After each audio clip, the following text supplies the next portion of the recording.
படையெடுப்பினால் இந்திய கலாச்சார அடையாளங்கள் சேதமானது. இந்தியாவிற்கு சுதந்திரம் அடைந்த பிறகு கூட அந்த கலாச்சார சின்னங்களை மீட்டெடுக்கவும் நமது தனித்த நாகரீகத்தை உலகிற்கு பறைசாற்றவும் எந்த ஒரு தலைவரும் முன்வரவில்லை. வரலாற்றின் நல்லூழால் இதை கனவாகவும் விரதமாகவும் எடுத்துக்கொண்ட நரேந்திர மோடி பிரதமராகி நம் கலாச்சார அடையாளங்களை மீட்டெடுத்து நமது பல்லாயிரம் ஆண்டு பாரம்பரியத்திற்கு உயிர் கொடுத்துள்ளார்.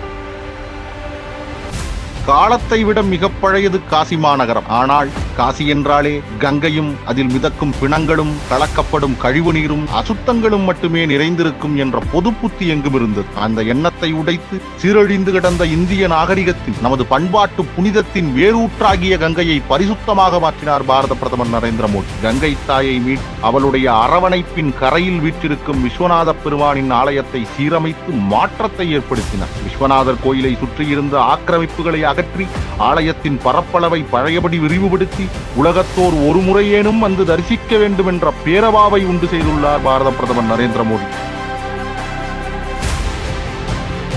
விக்ரமாதித்ய மாமன்னனால் ஆளப்பட்ட பழம்பெருமை மிக்க புனித நகரம் உஜ்ஜயினி இந்திய 7 புனித நகரங்களில் ஒன்றாகவும் 12 ஜோதிர்லிங்கங்களில் ஒன்றாகவும் 2 சக்தி பீடத்தையும் தன்னகத்தே கொண்ட புராதன நகரமாகும். பல நூற்றாண்டு படையெடுப்பால் வீழ்த்தப்பட்ட கோவிலை புனர் நிர்மாணம் செய்து மிகப்பெரிய கோவில் வளாகத்தை அங்கே உண்டு செய்துள்ளார் பிரதமர் நரேந்திர மோடி. சைவ நால்வரில் ஒருவரான அப்பர் பெருமானால் உஞ்சேனை மாகாணம் என்று போற்றி பாடப்பட்ட உஜ்ஜயினியின் மகாகாலேஸ்வரர் கோவிலை அதன் பாரம்பரிய நிலைக்கு கொண்டு வந்தது உலகெங்கும் வாழும் இந்துக்களுக்கு செய்த மாபெரும் கொடையாகும். பாரத தேசத்தின் மகா காவியங்களில் ஒன்றான ராமாயணத்தின் நடுநாயகரான அவதார புருஷன் ஸ்ரீ ராமபிரானின் புகழை பறைசாற்ற அவரின் பிறப்பிடமான அயோத்தியில் வரலாற்று சிறப்பு மிக்க பகுதியில் பெரும் கோவிலை உருவாக்கி வருகிறார் நமது பாரத பிரதமர் நரேந்திர மோடி. இந்திய கட்டடக்கலையின் உயர் பாரம்பரியம் மிளிர உருவாகும் இந்த ஆலயம் காலத்தை கடந்து நிலைவரும் என்பதில் ஐயமில்லை. இத்தகைய சிறப்பு வாய்ந்த வரலாற்று முக்கியத்துவம் வாய்ந்த ஆலயத்தின் கர்ப்ப கிரகத்தை அலங்கரிக்கப் போகும் பிரம்மாண்ட மணியானது தமிழகத்தின் தூத்துக்குடி மாவட்டத்தைச் சேர்ந்த தமிழரால் உருவாக்கப்பட்டுள்ளது. இந்த மணி ஒலிக்கும் ஒவ்வொரு முறையும் தமிழின் பெருமை எங்கே ரீங்கரிக்கும் என்பது நமக்கு பெருமையே. வேதத்தை தமிழாகச் செய்த ஆழ்வார்களின் திவ்ய பிரபந்தத்தை கோவில்களில் ஒலிக்கச் செய்து பிரபத்தி மார்க்கத்தின் மூலம் இறையருளும் அந்த அருளால் கிடைக்கும் மோட்சமும் என்று உலகறியச் செய்த மகான். இறைவனை வழிபட பக்தி மட்டுமே இருந்தால் போதுமென்றும் அந்த இறைவன் மனிதன் மிருகம் சாதி மதம் என எந்த வேறுபாடுகளையும் பார்ப்பதில்லை என்ற சமத்துவத்தையும் பாரத தேசம் முழுவதும் பரப்பிய ஜகத்குருவான ராமானுஜரின் 216 அடி ஐம்பொன் சிலையை தெலங்கானா மாநிலம் ஹைதராபாத்தில் திறந்து வைத்ததின் மூலம் ராமானுஜரின் பெருமையை மட்டுமின்றி 108 திவ்ய தேசங்களையும் இதனுள் அடக்கி அவற்றின் பெருமையையும் நாடறிய செய்திருக்கிறார் நம் பிரதமர். நம் பாரத தேசத்தின் கலாச்சார உணர்வுகளோடு கலந்தது கேதார்நாத். இந்தியாவின் எல்லா பகுதிகளிலும் இருந்து பல லட்சக்கணக்கான யாத்ரீகர்கள் வந்து போகிற புனித பூமி. தேவார பாடல்கள் திருக்கேதாரம் என விதந்தோதுகிற புண்ணிய பூமி. ஆனால் 2013ஆம் வருடம் வரலாறு காணாத பெருவெள்ளம் ஏற்பட்டது. தங்கள் வீடுகளையும் உடைமைகளையும் இழந்த மக்களின் நிலையை கண்டு பெரும் துயருற்ற நம் பாரத பிரதமர் நரேந்திர மோடி அன்று குஜராத் முதல்வராக இருந்தார். இந்த பெருவெள்ளத்தால் ஏற்பட்ட இழப்பிலிருந்து கேதார்நாத் மீண்டு வரும் என தன் உள்ளுணர்வு சொல்வதாக மக்களுக்கு நம்பிக்கையூட்டினார். அதோடு நில்லாமல் பிரதமராகி அதை செய்தும் காட்டினார். இந்த மறுசீரமைப்பின் அடையாளமாக தென்னிந்தியாவில் பிறந்து தமிழை தாய்மொழியாக கொண்ட ஜகத்குருவான ஆதிசங்கரரின் திருவுருவச் சிலை அங்கே நிறுவப்பட்டது. நூற்றாண்டு அடிமைத்தனத்தை உடைத்து இந்தியா சுதந்திரம் அடைந்ததை விளக்கும் விதமாக அமைந்த ஒற்றை பெருமடையாளம் தமிழகத்தில் உருவாக்கப்பட்ட செங்கோலாகும்.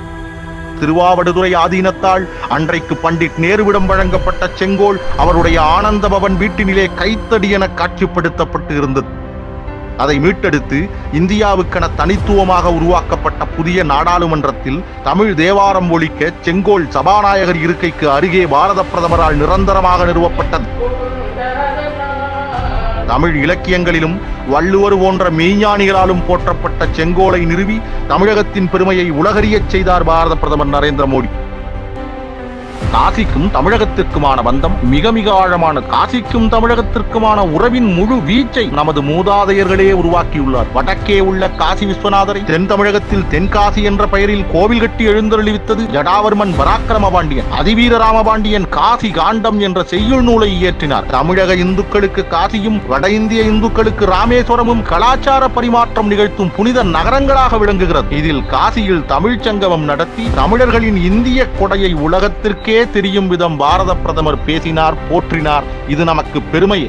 இலங்கை தமிழர்களின் புனித பூமியாக திருக்கேதீஸ்வரம் கோவில் விளங்குகிறது. பாரத இந்துக்களுக்கு காசி ராமேஸ்வரம் எப்படியோ அப்படியேதான் இலங்கை இந்துக்களுக்கு திருக்கேதீஸ்வரமும். இந்த திருத்தலம் ஸ்ரீராமர் போன்ற அவதார புருஷர்களாலும் அர்ஜுனன் போன்ற மாவீரர்களாலும் பூஜை செய்யப்பட்டது. ஞானசம்பந்தர், சுந்தரர் போன்ற சைவ ஆச்சாரியர்களால் போற்றி பாடப்பட்டது. இந்த பெரும் புண்ணிய பூமி ஐரோப்பிய மதவெறியர்களால் அடித்து நொறுக்கப்பட்டது. பின்னால் இது ஆறுமுகனாவரால் கண்டறியப்பட்டு அவர் காலத்திற்கு பின் மறுசீரமைக்கப்பட்டு பின்பு உள்நாட்டு போரிலே சேதமானதை தற்போது பாரத பிரதமர் நரேந்திர மோடி கல் திருப்பணி செய்து கோவிலை பொலிவு பெற வைத்துள்ளார். நரேந்திர மோடி ஆட்சி காலத்தில் காசி, உஜ்ஜயினி, அயோத்தி மட்டுமில்லாமல் நமது கலாச்சார சகோதர நிலமான இலங்கையில் திருக்கேதீஸ்வரமும் எழுச்சியுறுகிறது என்பது நமக்கு பெருமையே. கடந்த காலத்தை திரும்பி பார்க்கும்போது பாரத தேசம் மூர்க்கமான படையெடுப்பாளர்களின் கைகளில் சிக்கியிருந்தது. இந்த பண்பாட்டை வெட்டியெறியும் யுத்தத்தை அவர்கள் இங்கே நிகழ்த்திக் கொண்டிருந்தார்கள். தெய்வங்களின் அருளால் நூற்றாண்டுகளின் இருட்பிடியில் அமிழ்ந்த தேசம் விடுதலை அடைந்தது. ஆனால் பண்பாட்டு ரீதியிலான விடுதலை